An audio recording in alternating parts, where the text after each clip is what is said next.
Welcome to this Zentangle Quickie. My name is Heather Hartwick Gladden. I'm a certified Zentangle teacher, and today we're going to take a look at the Tangle Fern from CZT Jane Monk. Let's see.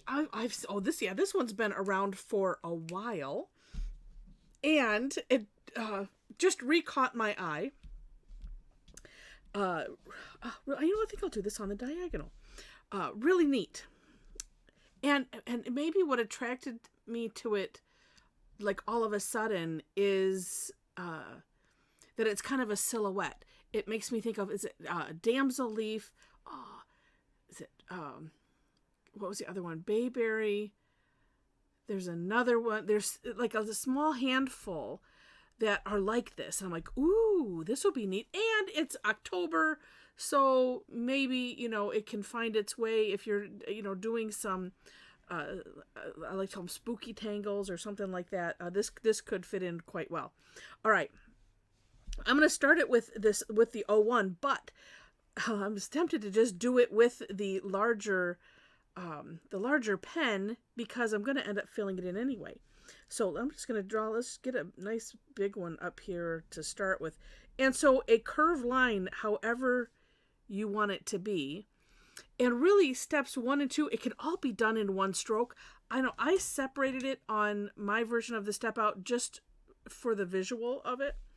So, however you want this to go, and then you can come around, and then it is just S-shaped squiggly lines, however you want it to be from here, like that.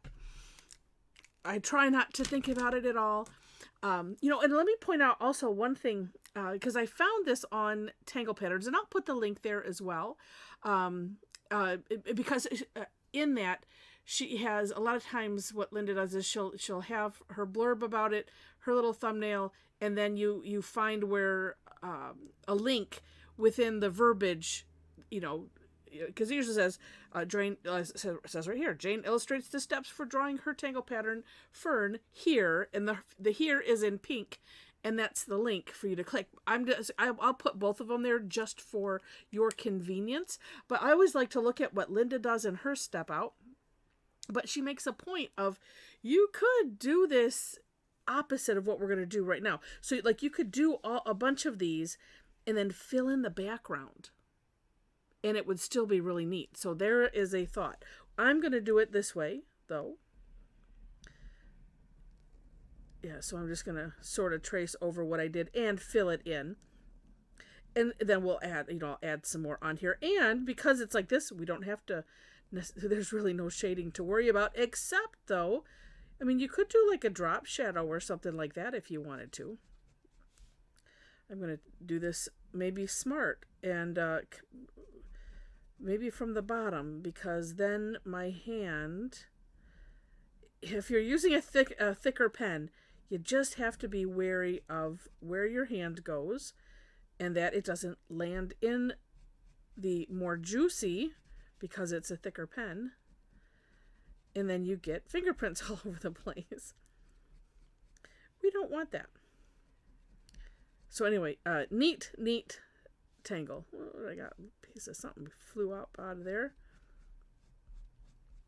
But yeah, you could do the whole thing with this, and that's what I will do from here. But I wanted to at least do it with the thinner pen, just as the start. And why I keep bouncing back and forth, I don't know. Because apparently I want to live dangerously. And there's a little, yeah, there, I got it. It's like a fiber either from the pen or the paper, because I saw it move. I don't know which it was. And it doesn't matter.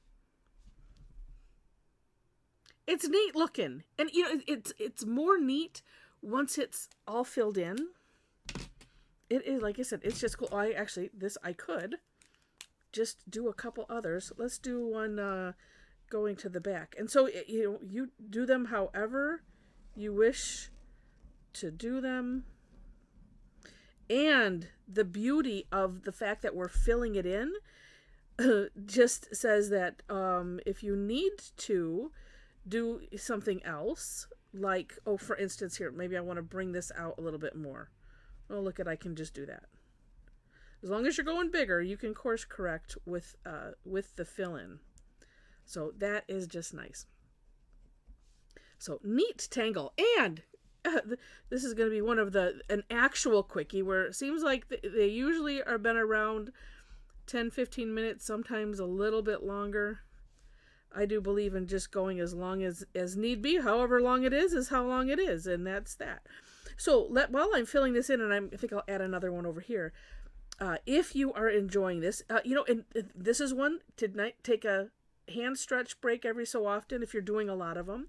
And while you're taking that hand stretch break, you could go and click on like if you're enjoying this.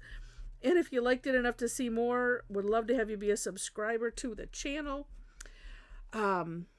Check out the description section. That's where I put links to the step outs and other resources, ways to connect with me if you wish. I do have a link to my website, our amazing Tangle Addicts community. It's a private Facebook group. Oh, let's see. And I think this one, do I want it to go in this way? Oh, sure. Let's do that.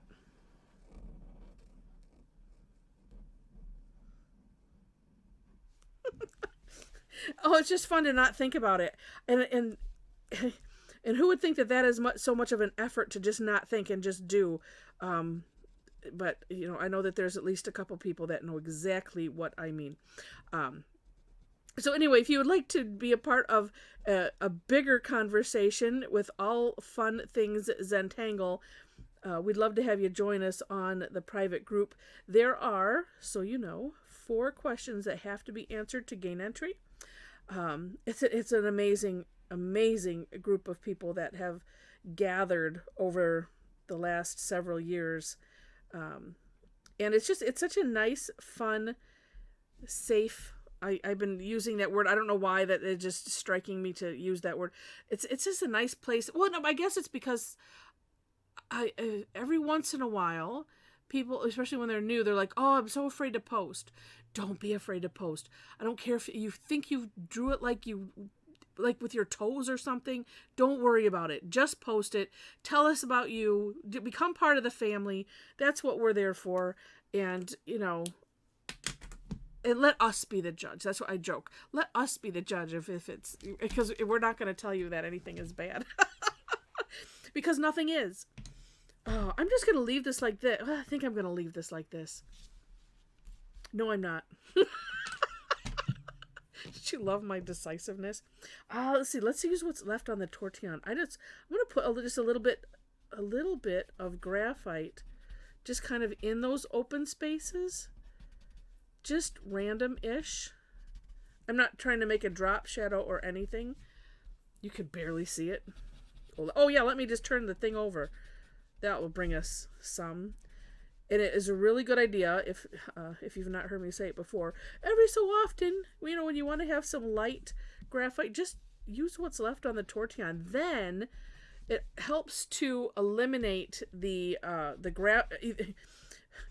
serious graphite remorse, because sometimes you don't realize how much is packed on there, and you're like, whoa, because you just put pencil in an area, and then you use the same tortilla. It's like, oh, there's too much on there. So anyway, wiping it off with purpose helps. Oh, see, that looks neat. All right. And a little bit different than just it with the stark white background. But up to you, however you want to do it. All right. So I've mentioned the description section. And by the way, I do classes twice weekly if you are interested.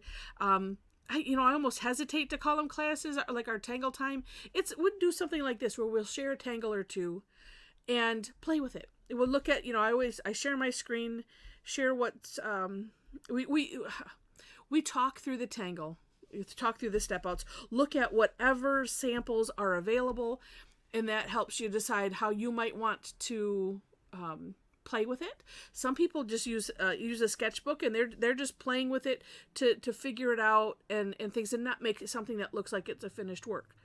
It's up to you. No pressure. in any way, shape, or form. The only pressure is to have fun. And that's usually about it. So, like I said, I hesitate calling them classes or sessions.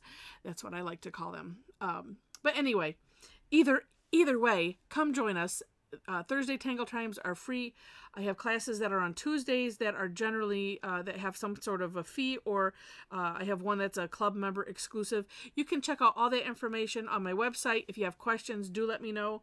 And with that, thanks so much for watching, and I wish you happy tangling.